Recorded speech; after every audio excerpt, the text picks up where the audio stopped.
देखते हैं मार्केट का प्राइस एक्शन कैसा रहेगा, मार्केट स्ट्रक्चर, बाय सेलर की psychology, support resistant, demand supply, सब इसमें मार्क करेंगे। आपके लिए पढ़ाने के लिए मैं ये वीडियो लाया हूँ, ना कि बाय सेल एडवाइस के लिए। ओके, तो अगर आप देखोगे तो मार्केट की आज अच्छी क्लोजिंग हुई है, 25,500 के अप्रॉक्स के ऊपर आज मार्केट ने अपनी क्लोजिंग दे दी है। एंड फाइनली एक अच्छी ग्रीन कैंडल आपको बुलिश कैंडल देखने आज के दिन में मिलेगी। अब इसमें क्या हुआ है कि मार्केट का अगर आप देखोगे तो ये जो सेलिंग पोर्शन था उसका ये रिट्रेसमेंट हुआ है, कुछ ऐसा दिख रहा है।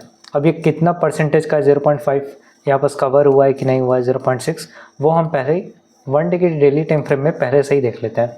तो अगर हम देखें तो हाँ, ये जो सेलिंग आया है उसका मार्केट 0.5 को ब्रेक करके 0.6 के पास वहाँ पर एक हल्का सा सेलिंग प्रेशर दिखा है और मार्केट ने नीचे तरफ क्लोज किया है।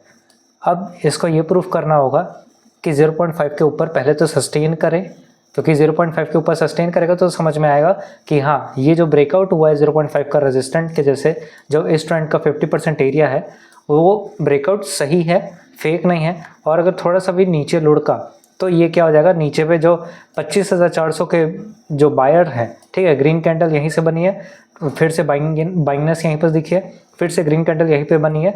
तो अब 25,400 के साइकोलॉजिकल लेवल पे जितने भी बायर ने एंट्री बनाई है उनके स्टॉप लॉस आपको सेफ देखने मिलेंगे।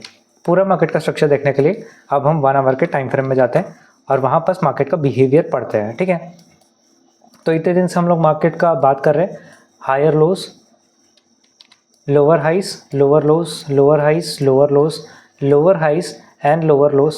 और इस बार लोअर लो नहीं लगा, उल्टा क्या हुआ, ये जो लोअर हाई था वो ब्रेक होके मार्केट ने ग्रीन कैंडल अपसाइड की ओर क्लोज किया। मतलब कि मार्केट स्ट्रक्चर जो ऐसे चल रहा था वो एंड में जाके ऐसे ना करके प्रीवियस स्विंग हाई को ब्रेक करके ऐसे ऊपर क्लोज हुआ है। ठीक है, तो ये चेंज ऑफ कैरेक्टर जो है ये ट्रू है कि नहीं है, यही हमको देखना है। पर अगर आपको मैं साथ में एक चीज़ दिखाऊं तो लास्ट आवर में जो ये बाइंगनेस आई है उसकी वजह से बीच में एक गैप क्रिएट हुआ है, जिसको हम मार्क करें तो ये एफवीजी मतलब कि फेयर वैल्यू गैप का इम्बैलेंस अपने को मालूम पड़ता है। एक बार और फिब को टॉप से बॉटम में जब अटैच करता हूँ तो आपको देखने मिलेगा कि एग्जैक्ट अभी भी देखो 0.6 के पास हल्की सी एक प्रॉफिट बुकिंग आपको देखने हुए मिलेगी। ठीक है, तो अब यहाँ पास गैप भी है और यहाँ पास क्या है 25,400 का आपको यहाँ पास एक सपोर्ट भी देखने मिलेगा। ठीक है, जहाँ पास बायर जो है जितने भी यहाँ से लोगों ने, क्योंकि 2 दिन का कंसोलिडेशन था, ऊपर का बैठा सेलर तो मार्केट से आउट हो गया, पर अब नीचे का बैठा बायर जो है अब वो यहाँ पे सेफ प्ले कर रहा है, साथ ही प्राइस का बैलेंस भी है। तो अब ये देखना है फाइनल वाला जो रिट्रेसमेंट है वो समझ में तब आएगा जब प्राइस 0.5 के ऊपर सस्टेन करे तो। अदरवाइज ये क्या होगा, ये सिर्फ बायर लोग को ट्रैप करने का आज के दिन में ये ग्रीन कैंडल बनाने का उनका मोटिव होगा। क्यों?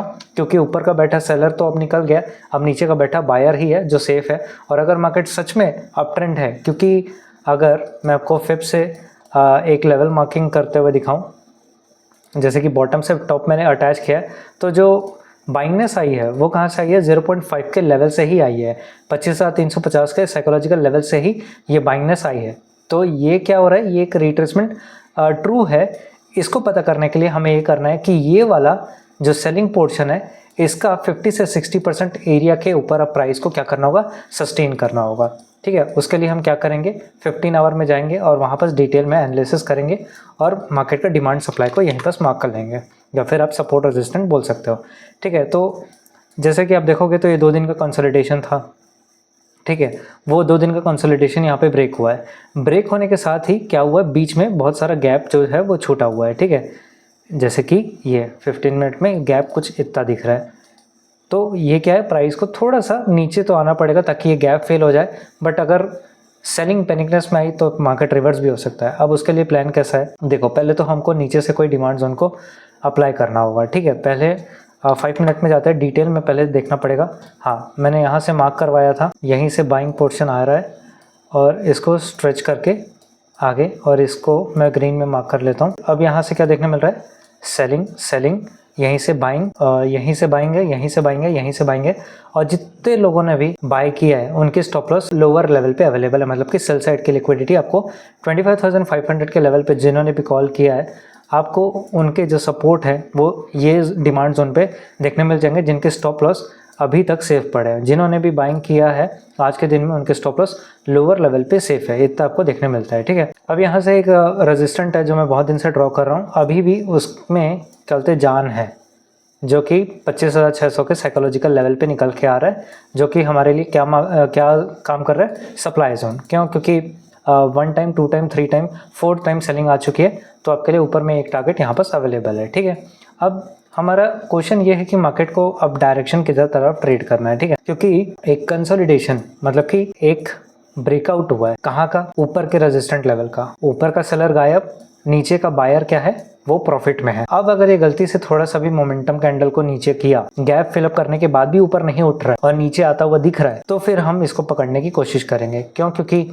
डिमांड जोन जो बना हुआ है वो 25,400 के साइकोलॉजिकल लेवल के जस्ट ऊपर में है, और यहाँ पर बहुत अच्छा प्राइस एक्शन क्रिएट हुआ है, रेजिस्टेंट, उसके बाद सपोर्ट पे बाइंग, एंड देन यहाँ पर भी बहुत सारा जो गैप है वो अभी बचा हुआ है। ठीक है, तो अगर इसको मोमेंटम को कंटिन्यू करना है तो मार्केट को पहले तो, जैसे कि यहाँ पर क्या है, 0.6 है। ठीक है, 0.6 है, फिब का लेवल है। ठीक है, और यहाँ पर 0.5 का भी लेवल है। तो मार्केट को इन दो प्राइस के रेंज में पहले तो अपने आप को बचाना होगा, रिवर्स नहीं करना होगा। अगर गलती से भी रिवर्स हुआ तो ये लोग डर जाएंगे, डर के हमारे पोजीशन को जैसे ही एग्जिट करेंगे, पैनिकनेस में रेड कैंडल अचानक से बनेगी और प्राइस क्या होगा, ऐसे वापस से रिवर्स हो जाएगा। तो ऐसे केस में क्या हो जाएगा कि टॉप से बॉटम लेवल पे जो ट्रेंड का 60% एरिया यहाँ पास निकला है वो रिट्रेसमेंट हो जाएगा और वो सही हो जाएगा। पर प्राइस का अभी प्राइस एक्शन देखा जाए तो लोअर हाइस यहाँ था, वो ब्रेक होके रेजिस्टेंट से सपोर्ट बना और यहाँ पर बहुत सारा बाइंग है। तो मार्केट को ऊपर जाना है तो सबसे पहले फ्यूल चाहिए। फ्यूल आपको 25,600 के लेवल पे मिल जाएगा, क्योंकि हर बार इस लेवल से 4 बार सेलिंग आई है, तो सेलर्स का स्टॉप लॉस ऊपर पे प्लेस है। ठीक है, और ऊपर चलने के लिए फ्रेश लिक्विडिटी चाहिए, जो कि अभी सिर्फ 25,600 के लेवल पे ही है। पर अगर majority of the fresh liquidity देखा जाए तो वो इस लोअर लेवल पे आपको देखने मिल जाएगी। साथ ही आपको 25,500 का साइकोलॉजिकल लेवल भी याद रखना है, क्योंकि यहाँ से एक बार जोन क्रिएट हो रहा है, जिसको अगर हम ऐसे मार्क करें और पास्ट में भी अगर मैं इसे स्ट्रेच करूँ तो आपको एक चीज़ देखने मिलेगा। हाँ, इसे और स्ट्रेच किया जाए तो प्राइस का यहीं से सपोर्ट, यहीं से सपोर्ट, यहीं से सपोर्ट, वो सपोर्ट रेजिस्टेंट बन के गिरा, फिर प्राइस का यहाँ पर कंसोलिडेशन, फिर प्राइस का बाउंस बैक ऊपर की तरफ, और अगेन मार्केट का यहाँ पर आपको देखने मिल जाएगा 25,500 के ऊपर इसे अपने आप को सस्टेन करना होगा। 25,500 के नीचे अगर रिवर्स होता है तो मार्केट का जो सेलिंग वाला रिट्रेसमेंट है जिसमें मार्केट गिर रहा है वो क्या होगा, वो राइट प्रूव हो जाएगा और नीचे बैठा जितना भी बायर का स्टॉप लॉस है वो नीचे तरफ ग्रैब हो जाएगा। और ये याद रखना 25,333 पे मैंने हर टाइम पे जितने बार भी एनालिसिस किया है, ये वाला जो लेवल है ये 0.5 का बाइंग वाला रिट्रेसमेंट एरिया है, मतलब कि स्टॉप लॉस यहाँ पर भी है। आपके लिए बाई साइड की लिक्विडिटी ऊपर है और नीचे में सेल साइड की लिक्विडिटी 25,400 और 25,333 के लेवल पे अवेलेबल है। ठीक है, अगर 1 आवर में ध्यान से देखें तो एक और जोन, एक यहाँ से यहाँ, ठीक है, यहाँ से सेलिंग आया था, यहीं से बाइंग आई थी और वहीं से अगेन बाइंग आई है। ठीक है, अब देखो लास्ट टाइम में जहाँ से प्रीवियस सपोर्ट क्रिएट हुआ है ना, ये वहीं से इसका बाइंग आया है, तो इसीलिए इसका प्रेशर आपको अच्छा खासा देखते हुए मिल रहा है। तो ये वाले में जिन्होंने भी बाइंग किया था उसी लेवल पे जब फिर से एक बार बाइंग दिख रही है तो यहाँ पर जिन्होंने सपोर्ट पे बाय किया वो फिर से इसी लेवल पे बाइंग करेंगे। इसीलिए मार्केट में थोड़ा सा आपको ट्रेड करना है तो इसका स्विंग और इसके स्विंग को मिला के आपको 0.6 का लेवल मिल जाएगा और 0.5 का भी लेवल एक बार देख लेते हैं कि कहाँ पे बन रहा है। हाँ, तो 0.5 का भी लेवल एग्जैक्ट 25,500 के लेवल पे निकल रहा है 0.5 का लेवल। हाँ, तो अच्छा है, मैंने जोन बना के आपको दिया है। ये जो 25,500 का लेवल ही है ना, तो यही आपको प्रूव करेगा कि मार्केट अपसाइड रहेगा कि नीचे रहेगा। ठीक है, अगर 25,500 के ऊपर सस्टेन कर रहा है तो वेल एंड गुड, बट अगर कैंडल में मोमेंटम नहीं आ रहा है, 25,500 को ब्रेक करके रिवर्स आ गया तो यहाँ पर क्या वो प्रूव हो जाएगा कि ये 0.6 का रिट्रेसमेंट था। प्राइस सिर्फ यहाँ पर स्टॉप लॉस को इकट्ठा करने के लिए ये बाइंगनेस दिखाया और रिट्रेसमेंट करने के लिए सेलर को रास्ता मिल जाएगा। ओके, तो होप आपको प्राइस एक्शन क्लियर होगा। करंट मार्केट का प्राइस एक्शन देख के ही ट्रेड डिसीजन बनाए, स्टॉप लॉस जरूर लगाए और ओवर ट्रेडिंग ना करें। मिलते हैं नेक्स्ट वीडियो में, सी यू सून।